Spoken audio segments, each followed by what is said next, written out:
台湾的各大报在今天头版头消息了。好，先来看到《中国时报》的部分报道的是。检联侦办金华城的弊案，现在有重大的发展。因为呢，检联查出金华城跟威金集团为了提高金华城的土地容积率，透过了台北市议员应小薇向柯市府一再的陈情，要求放宽容积率。好，应小薇的部分呢，疑似收受高达数千万元的汇款，涉嫌贪污。好，由于呢他在27号晚间有意要出境避避风头，因此呢检联也紧急把他拘提到案。28号兵分48路搜索了威金集团、还有金华城、中工、中石化等等2家上市公司。另外，同时也以被告的身份传唤威金集团主席沈庆金等人到案。最后6名被告跟3位证人已经被移送到北检复讯了。好，进一步就要告诉您哦，目前最新的进展是，检察官在复讯之后向法院声押进见应小薇还有沈庆金。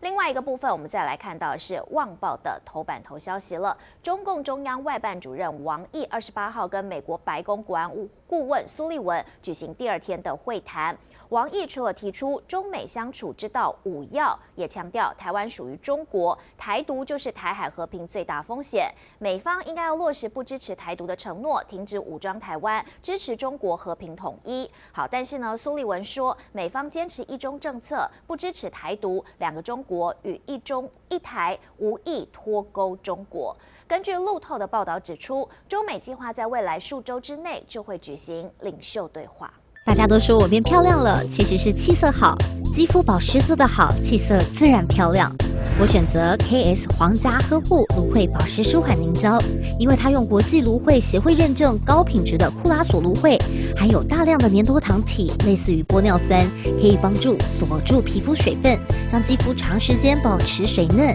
还运用 TTS 技术增强芦荟的生物活性，修护舒缓日晒后的各种不适。